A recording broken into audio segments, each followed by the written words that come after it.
Si me preguntas. Y ya con nosotros nuestro querido padre Isidro Bautista, con su espacio, Conociendo la Doctrina Católica.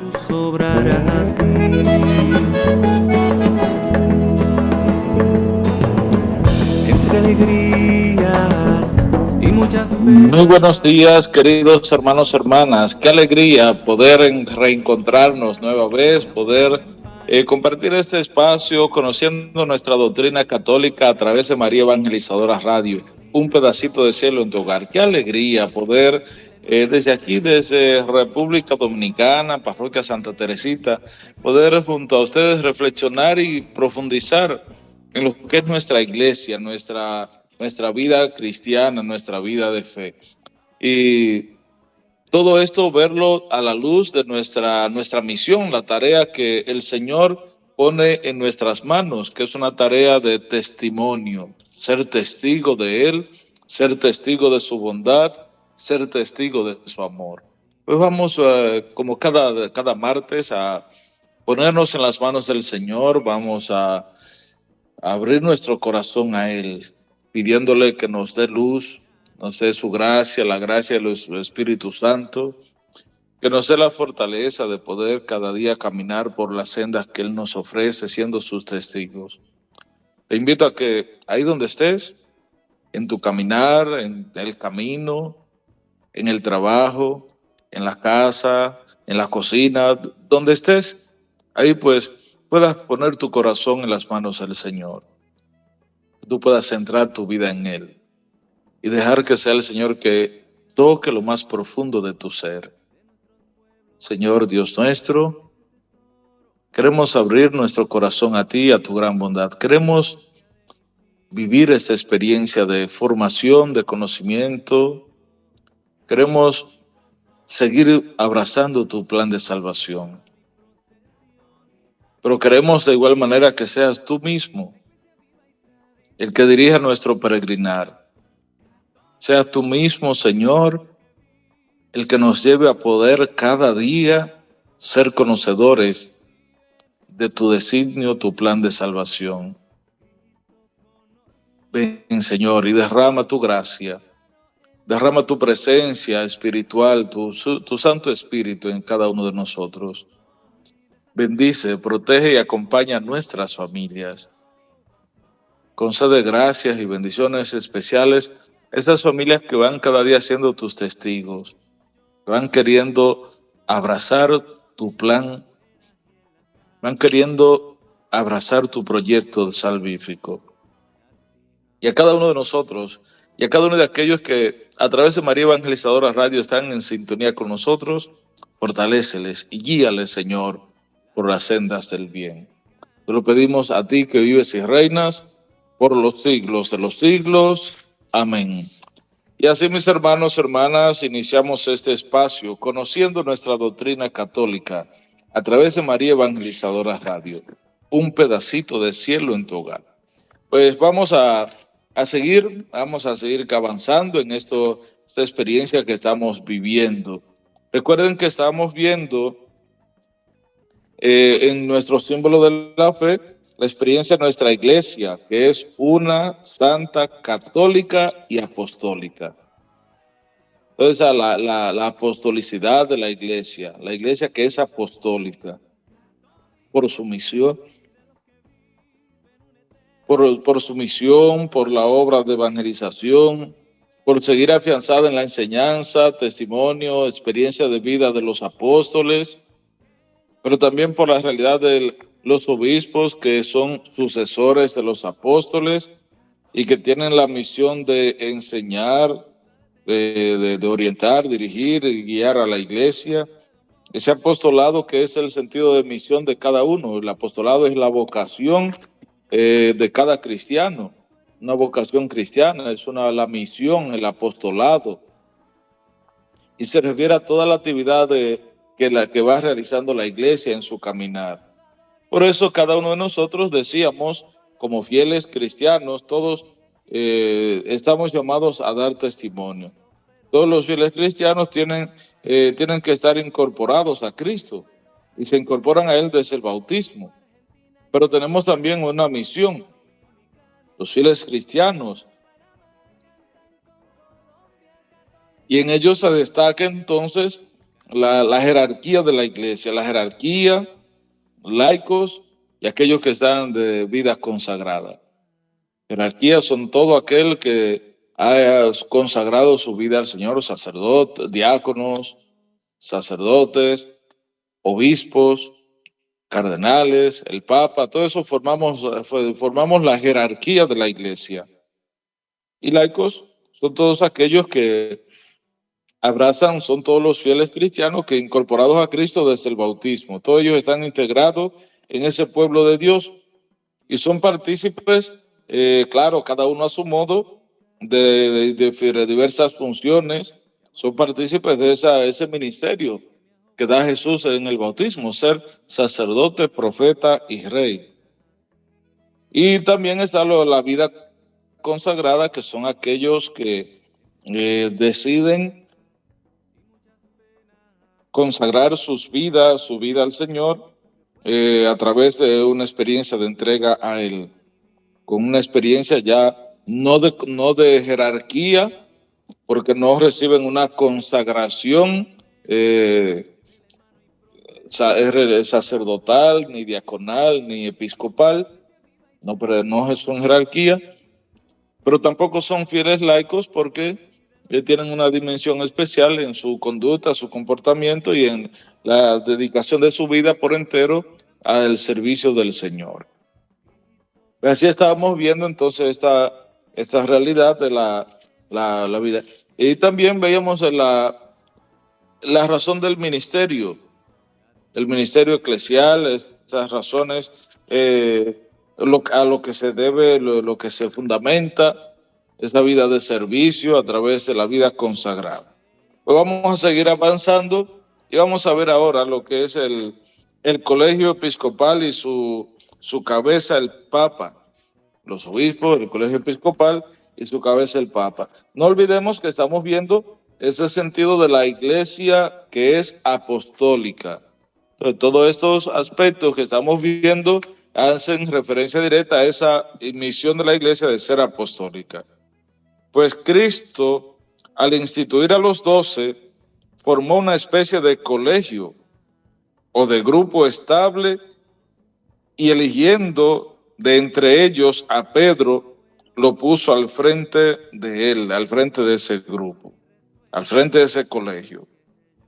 Entonces ese colegio episcopal tiene esa elección por Jesús, instituidos por él los formó y lo formó como una especie de colegio o grupo estable a quienes él eligió, pero que de entre ellos eligió también a uno como cabeza para que esté al frente.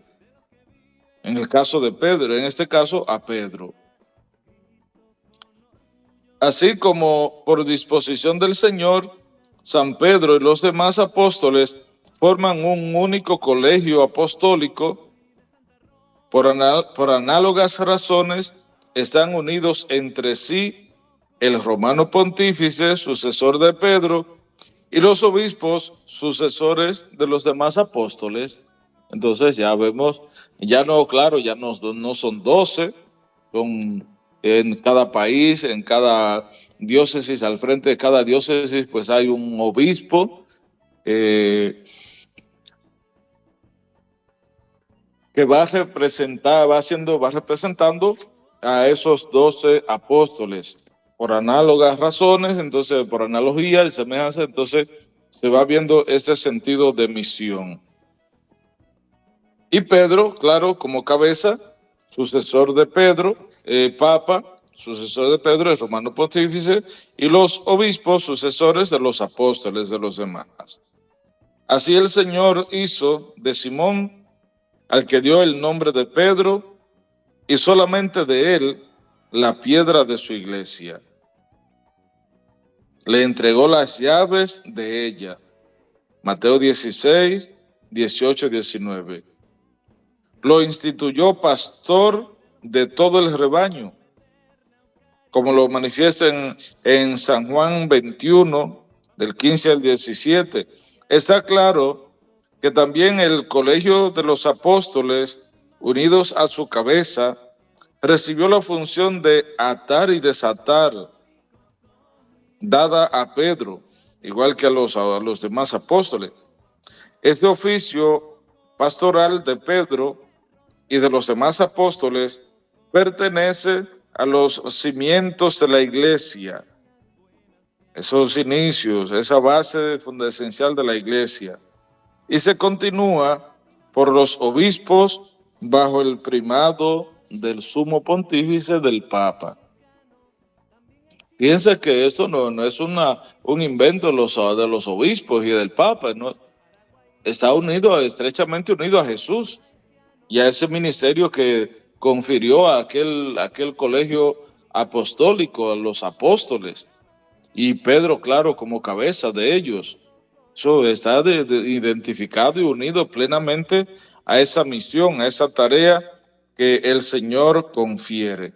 Por eso, cada uno de los obispos, el Papa, los sucesores de los apóstoles, pues están encaminados, dirigidos, guiados por esa experiencia apostólica, por esa realidad de la misión que el Señor les confiere. Vemos entonces el Papa. El Papa es el obispo de Roma, es el sucesor de San Pedro, es el principio y fundamento perpetuo y visible de unidad, tanto de los obispos como de la muchedumbre de los fieles. Eso que recibió esa misión, igual que Pedro al inicio,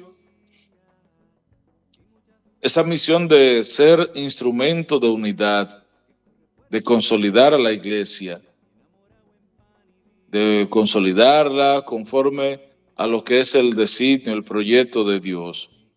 Por eso el Papa, como obispo de Roma y sucesor de Pedro, es el principio y fundamento que debe estar siempre presente,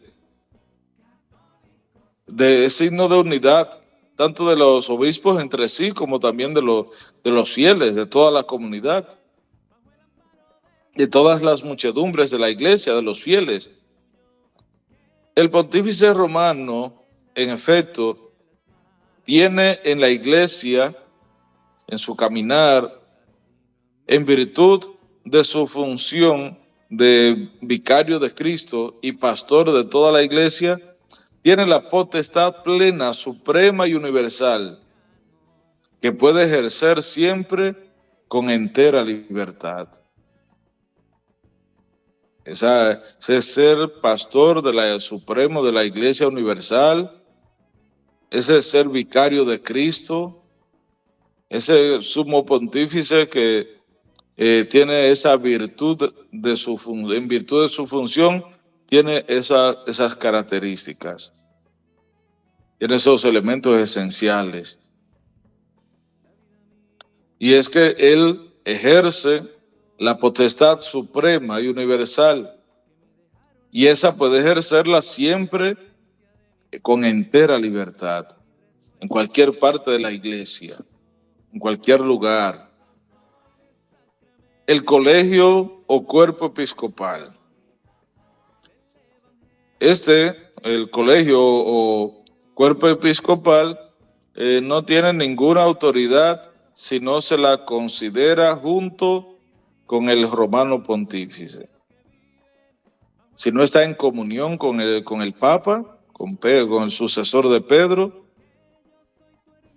él como cabeza del mismo, como tal, ese colegio es también sujeto a la potestad suprema y plena sobre toda la iglesia, que no se puede ejercer a no ser con el consentimiento del romano pontífice. Entonces, toda esa realidad y misión de los obispos, de esos sucesores de los apóstoles, la realizan su misión, pero debe estar en comunión con el romano pontífice, con el sucesor de Pedro, con el Papa. De ahí entonces, y notemos que las directrices y normas que emanan de la Iglesia Universal en cada diócesis pues han de ser multiplicadas, puestas en práctica. Hay acciones pastorales que cada obispo pues en su diócesis puede ir realizando, tomar iniciativas pastorales con las que fomente, crezca, busque el apoyo, crecimiento, el desarrollo de la iglesia particular que es la diócesis. Claro, pero nunca olvidando los principios, normas y directrices trazadas por el sumo pontífice, por el sucesor de Pedro, que es el cabeza de los apóstoles. Y ya entonces que las partes particulares, lo que sea individual de cada obispo, de cada diócesis, pero conscientes y seguros de no contradecir, ni desobedecer, ni hacer nada contrario a lo mandado, a lo que manda el sumo pontífice, el Papa, el sucesor de Pedro. Debe estar en plena comunión. Por eso ese colegio o cuerpo episcopal no tiene ninguna autoridad si no se le considera junto con el romano pontífice. Si no está en comunión con el Papa y en obediencia a él y en todo lo que conlleva, no tiene esa autoridad, no tiene ninguna autoridad. Debe estar en comunión con el romano pontífice, que es el sucesor de Pedro y que es el cabeza del cuerpo mismo, de la iglesia como tal. Por eso este colegio debe estar también sujeto a la potestad suprema y plena sobre toda la iglesia, que no se puede ejercer ninguna función a no ser con el consentimiento del romano pontífice. Si no está en comunión con él y no es la acción que se espera, entonces no se puede realizar. Fíjense que esto lo que lleva es a la colegialidad de la iglesia, formar un colegio episcopal con el obispo, el papa como cabeza al frente. Esa colegialidad, que no es que cada uno hace lo que le parece. Yo tengo una diócesis, soy obispo de una diócesis y hago lo que me parezca. No, actúo de acuerdo a como a mí me plazca, no, o tomo las directrices e iniciativas y planteo lo que yo quiera, no. Seguimos una doctrina católica fundamentada en los apóstoles, en obediencia y seguimiento respecto a lo que el Santo Padre, el Papa, va marcando como parte del camino por el que vamos transitando.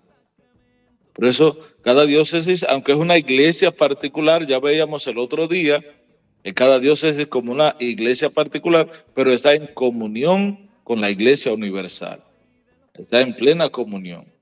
Por eso la potestad del colegio de los obispos sobre toda la iglesia se ejerce de modo solemne en el concilio ecuménico.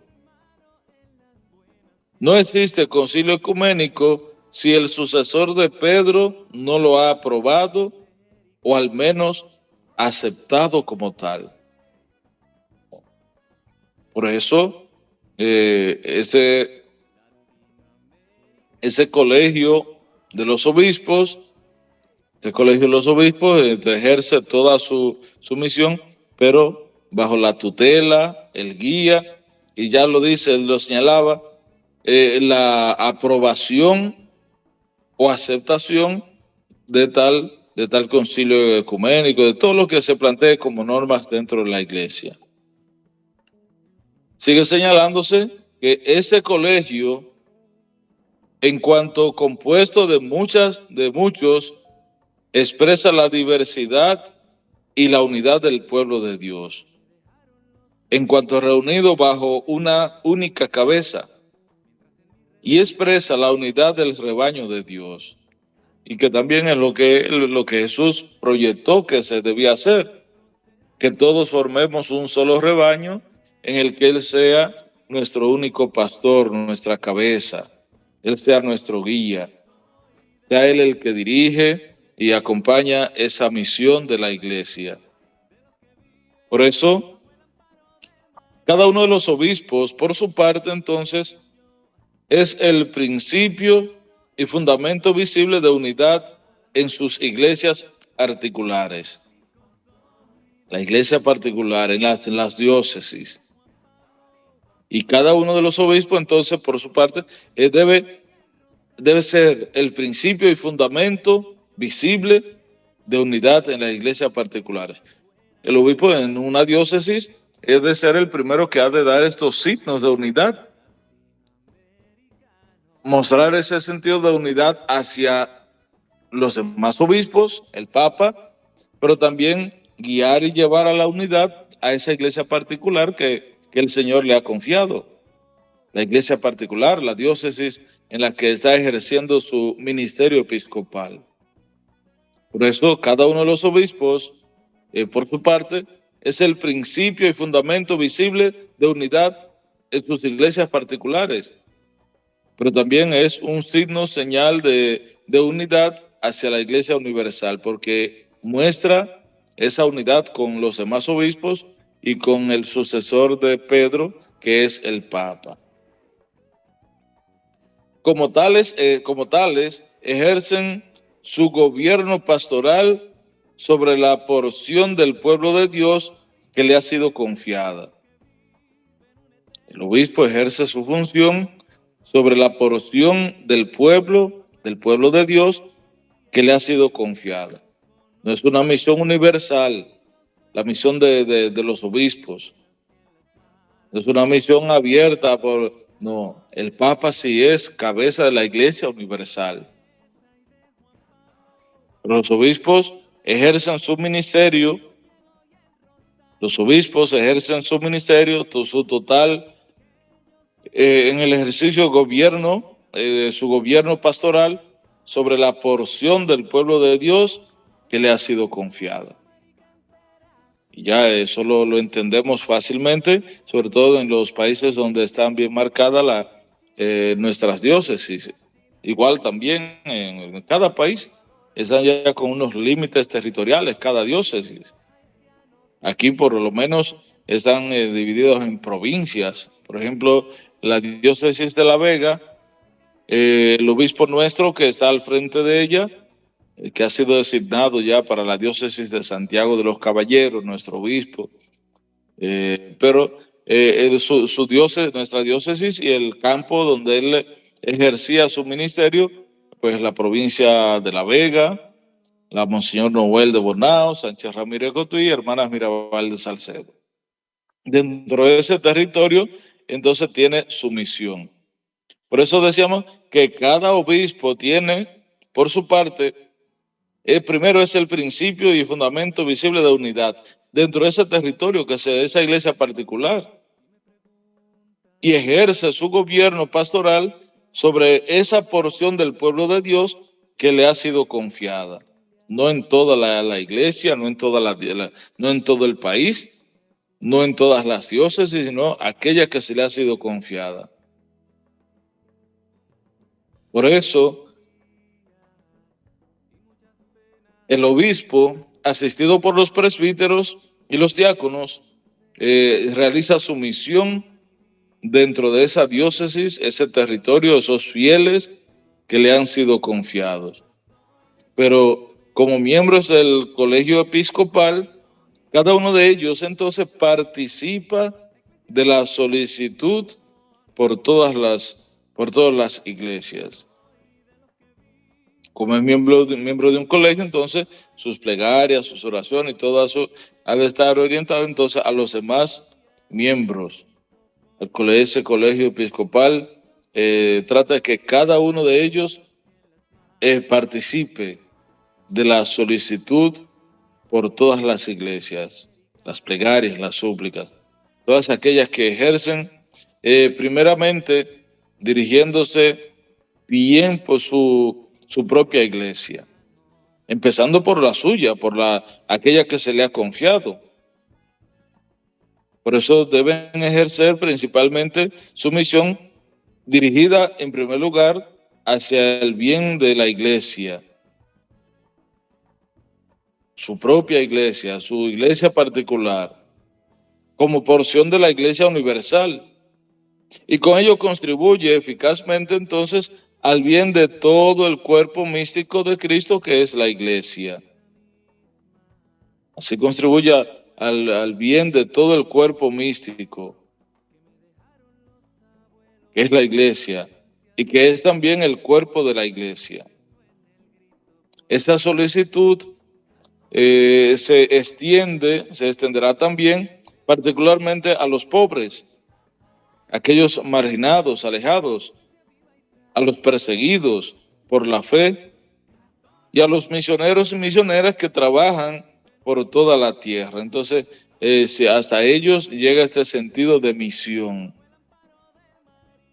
esta realidad de la obra de misión de la iglesia, que trata de desarrollar en favor de ellos y en favor de todos los fieles, los creyentes, esta misión esencial de llevar a otros a acercarse a Jesús y formar entonces ese sentido de unidad, ese colegio apostólico, los obispos, pero también esa experiencia de unidad con los fieles. Por esto las iglesias particulares, vecinas y de cultura homogénea, forman entonces provincias eclesiásticas o conjuntos más vastos llamados patriarcados o regiones. Y esto fácilmente, entonces, aquí en el país, en República Dominicana, entonces, lo que hacemos es agrupar esas iglesias particulares vecinas de cultura homogénea, forman entonces provincias eclesiásticas o conjuntos más vastos llamados patriarcados o regiones. Aquí le llamamos entonces, ya no es esa realidad, sino le llamamos arquidiócesis. Entonces tenemos las dos arquidiócesis. La arquidiócesis de Santiago de los Caballeros, aquí en nuestro país, que están entonces unidas a ella todas las diócesis de alrededor, esas diócesis vecinas. Como ya decía, que cada uno de los obispos por su parte es ese principio de unidad, pero esas iglesias particulares vecinas y de cultura homogénea, todas ellas forman esa provincia eclesiástica.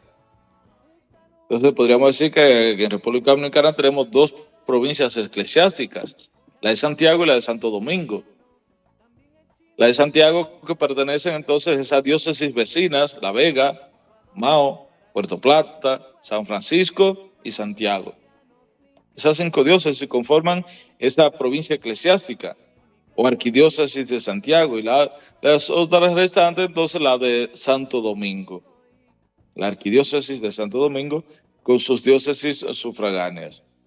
De ahí entonces que los obispos de estos territorios pueden reunirse en sínodos o concilios provinciales. De igual manera, hoy día las conferencias episcopales pueden prestar una ayuda múltiple y fecunda para que el afecto, ese afecto colegial, se traduzca cada día concretamente en la práctica, que no se queden palabras, en teorías, en expresiones de labios, esas no, sino que pueda llevarse a la práctica, que pueda vivirse cada día esa experiencia de colegialidad. Por eso esas iglesias particulares, en sus características y sus acciones pastorales particulares, pero tienen que tener en cuenta también que forman parte de un colegio, forman parte de una, como decíamos, de una especie de provincias eclesiásticas, forman parte de una arquidiócesis, y ahí en conjunto desarrollan entonces proyectos comunes. Ellos, los obispos de esa diócesis, que están ahí, tienen unas mismas características peculiares, vecinas, a nivel cultural, son homogéneas y todo eso. Entonces, esos obispos, los obispos de esas diócesis particulares, esos obispos de esos territorios pueden reunirse pueden reunirse en particular en sínodos o concilios provinciales. De igual manera, esas conferencias episcopales, la Conferencia Episcopal de República Dominicana o de otros países, puede también prestar una ayuda múltiple y fecunda para que el afecto, ese sentido de colegialidad, ese sentido de unidad, se traduzca constantemente, concretamente, en acciones, vaya a la práctica, no se quede solo en las teorías. Pues vamos a pausar, hermanos, hermanas, vamos a hacer una breve pausa. No se aparten ahí de la emisora María Evangelizadora Radio, un pedacito de cielo en tu hogar. No se aparten porque en breve continuamos con este espacio, conociendo nuestra doctrina católica a través de esta emisora María Evangelizadora Radio. Les invito a que permanezcan en sintonía, en breve continuamos.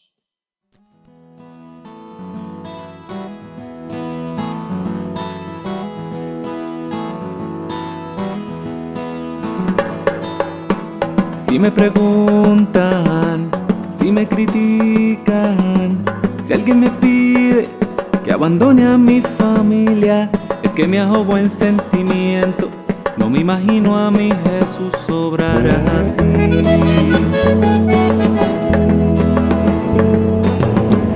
Entre alegrías y muchas penas, hay una sangre que corre fuerte por mis venas, y enamorado en pan y vino, y él he jurado mi destino, porque yo católico soy de sacramentos, de vela en mano y procesión, del evangelio, la iglesia viva y tradición. Católico soy de los que viven una eterna Eucaristía, de los que viven bajo el amparo de María. Grito con orgullo que yo soy tu hermano en las buenas y en las malas. Latinoamericano.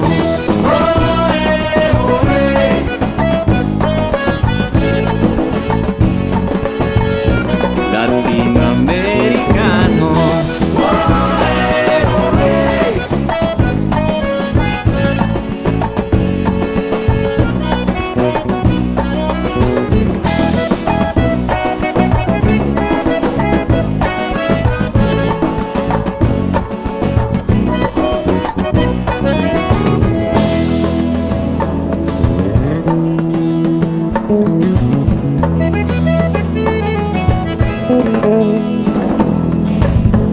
La vida misma de nuestros pueblos, ese tesoro que me dejaron los abuelos, será la herencia de mis hijos, mientras en mí resuene el grito, porque yo católico soy de sacramentos, de vela en mano y procesión, del evangelio, la iglesia viva y tradición.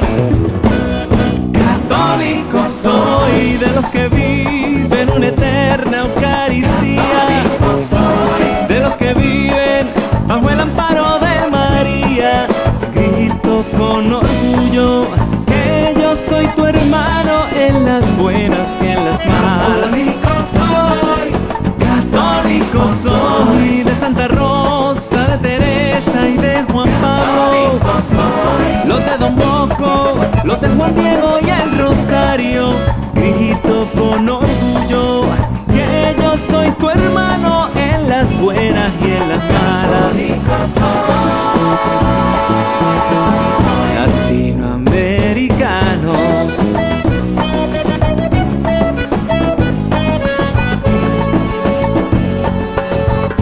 Latinoamericano.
serio, grito con orgullo que yo soy tu hermano en las buenas y en las malas. Un saludo a Latinoamérica entera, Salvador y Costa Rica, cantan con los mexicanos, también en Chile, Guatemala y Brasil, cantan con los peruanos, en Ecuador, en Paraguay y en Uruguay, los boricua y los haitianos, Nicaragua, Argentina y Honduras, Cuba y los dominicanos, en Bolivia, Venezuela y Panamá, cantan con Colombia, católico soy latinoamericano.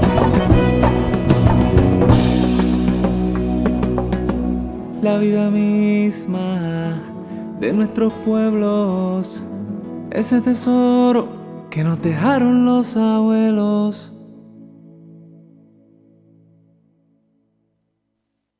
Pues continuamos, queridos hermanos, hermanas, en el desarrollo de este espacio, conociendo nuestra doctrina católica a través de María Evangelizadora Radio, un pedacito de cielo en tu hogar.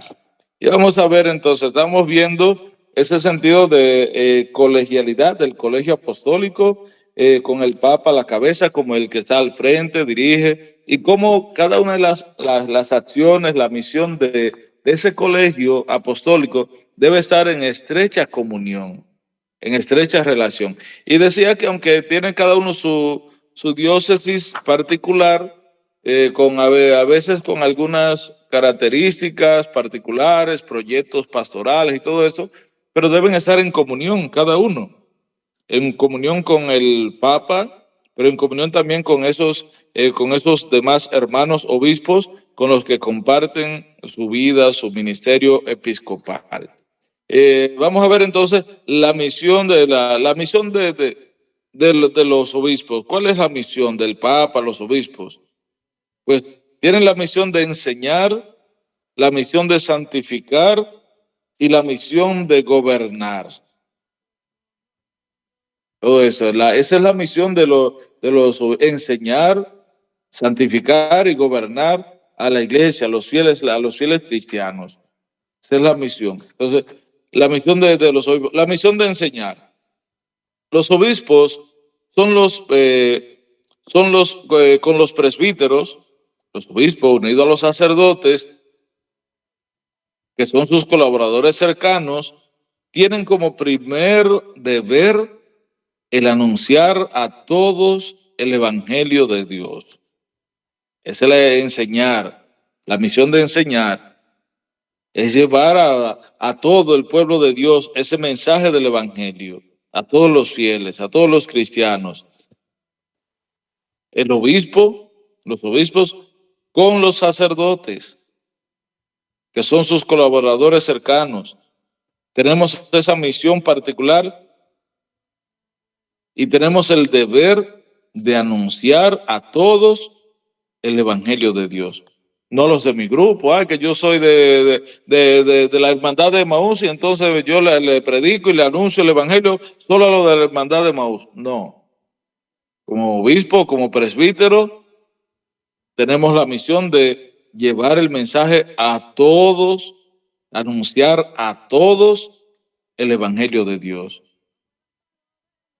Yo soy de la renovación carismática, entonces no, a mí hábleme de la renovación y ya nadie me hable de cursillista, ni me hable de pastoral social, ni me hable de Emaús, porque yo soy, no. Tenemos esa misión, la misión de enseñar. Los obispos junto a los sacerdotes, que son sus colaboradores, tenemos entonces en primer lugar, este deber y misión de anunciar a todos el evangelio de Dios. Según la orden del Señor, Marcos 16:15. Son los predicadores del evangelio que llevan nuevos discípulos a Cristo.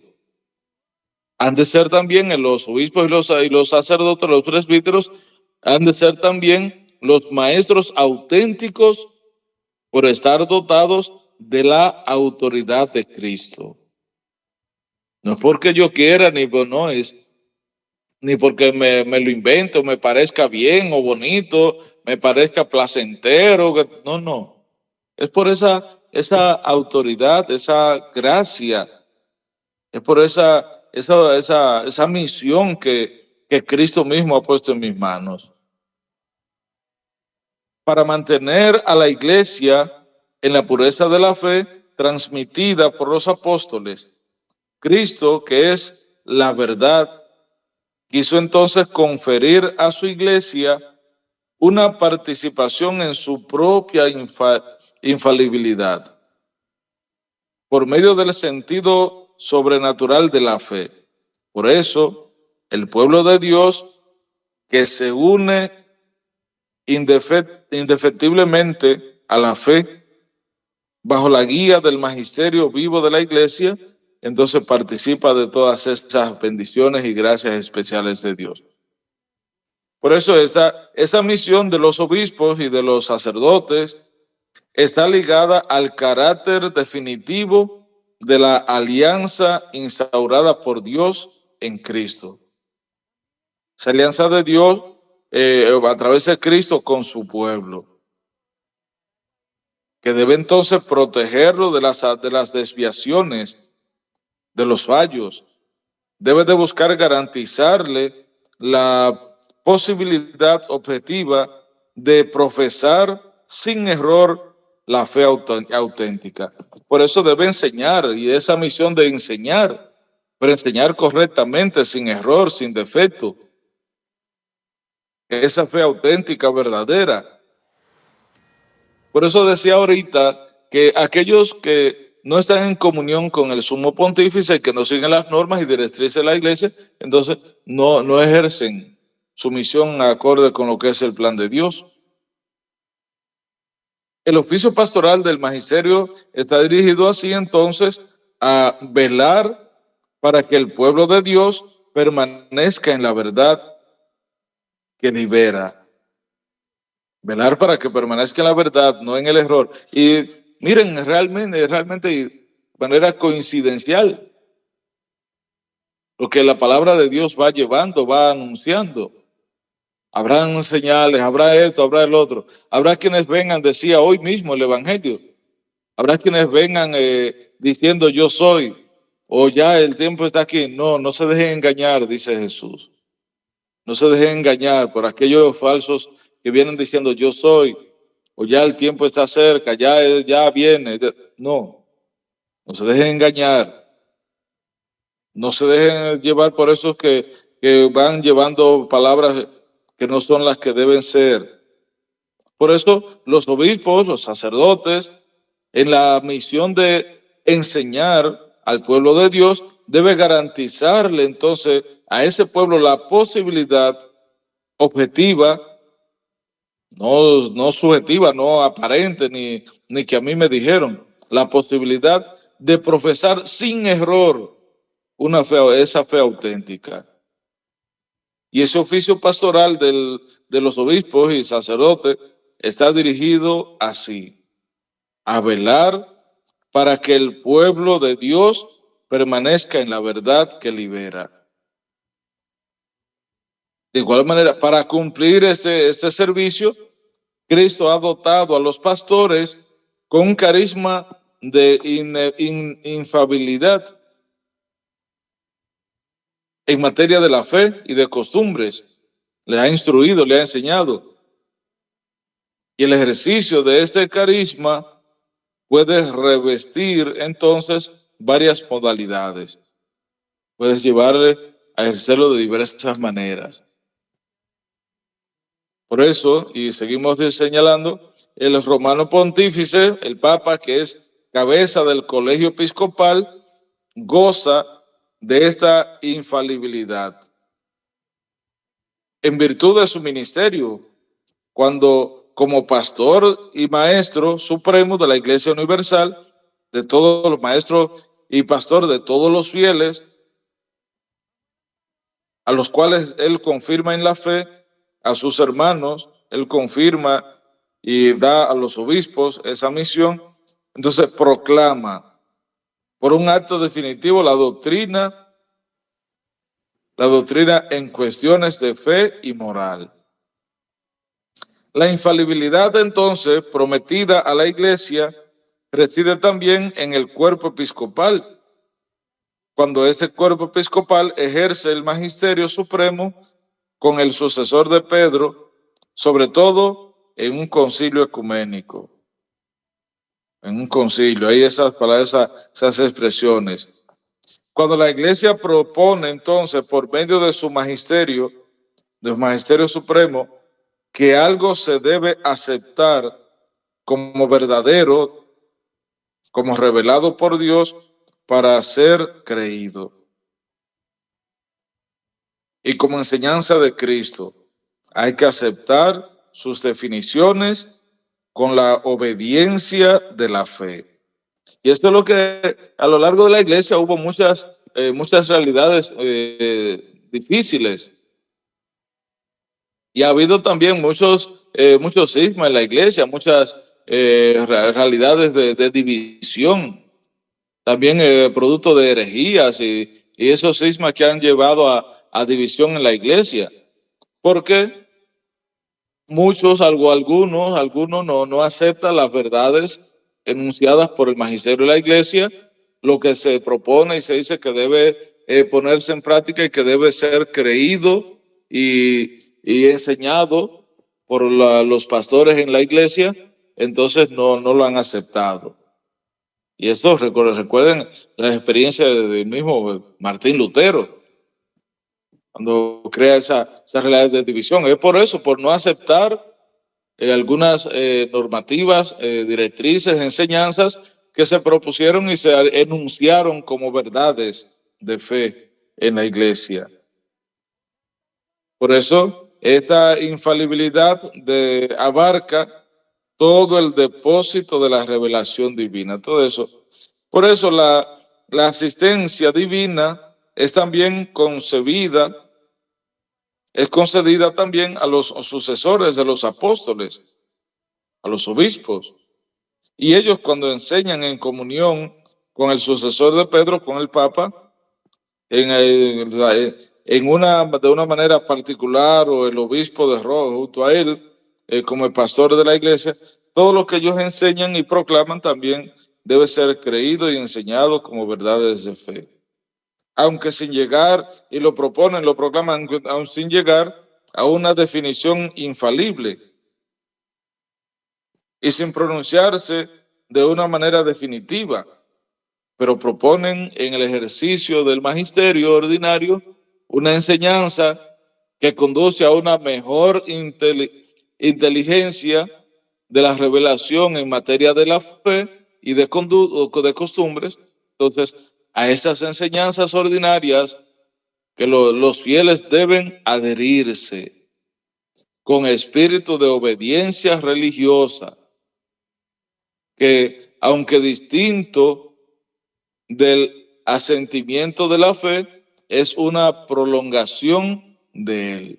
Entonces, miren cómo también lleva a que los obispos puedan también emitir algunas cosas en el ejercicio de su ministerio, de su magisterio ordinario, y pueden ser una enseñanza que conduzca mejor a la inteligencia de la revelación en materia de fe o de costumbre. Y a esa enseñanza entonces que ordinaria, los fieles deben adherirse, deben unirse, deben aceptar y vivir esa experiencia de vida de fe. Bien, esto en cuanto a la misión de enseñar que tiene la Iglesia y los obispos. Seguimos entonces la misión de santificar.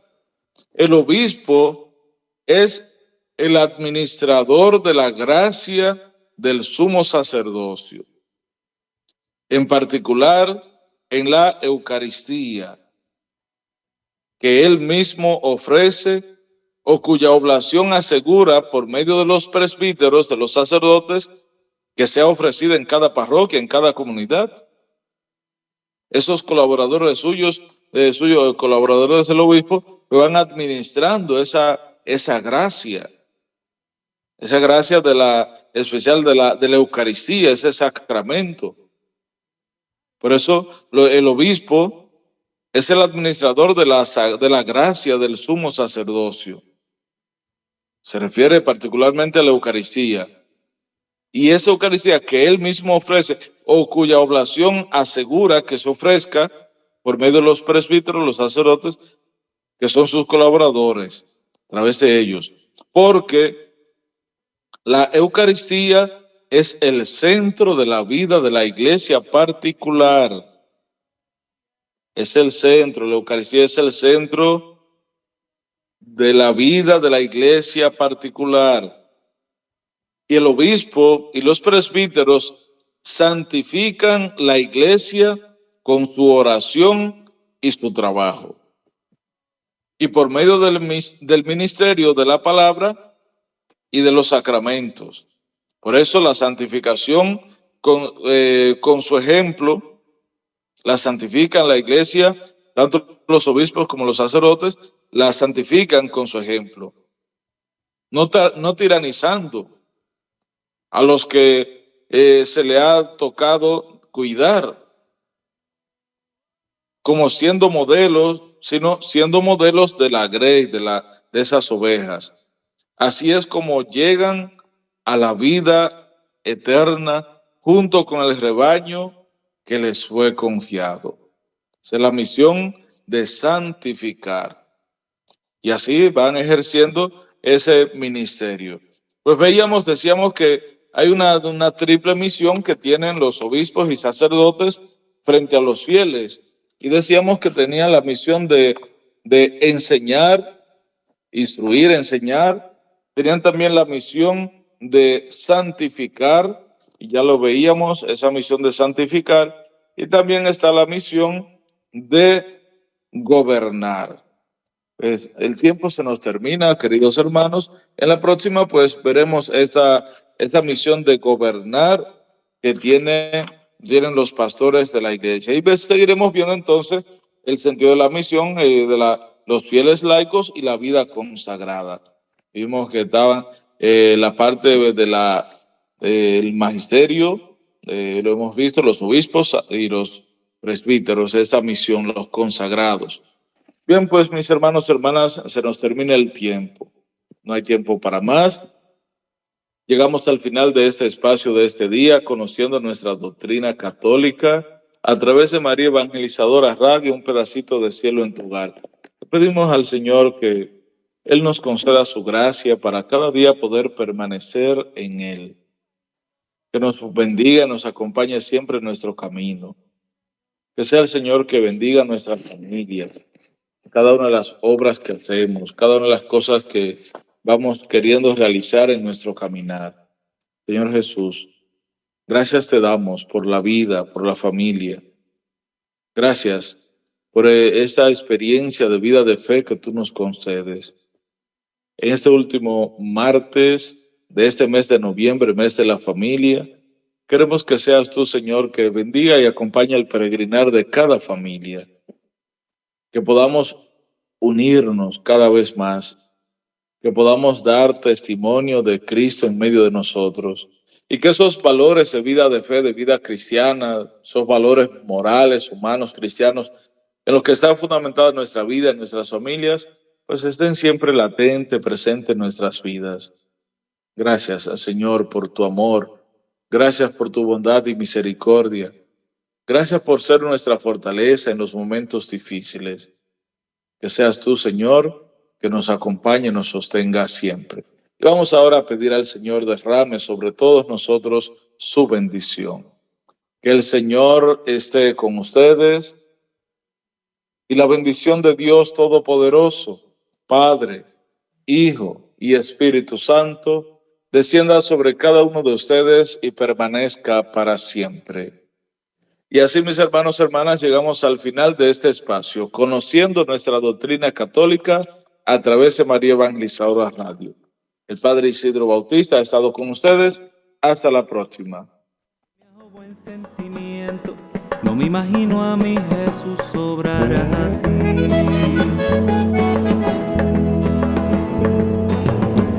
Entre alegrías y muchas penas, hay una sangre que corre fuerte por mis venas y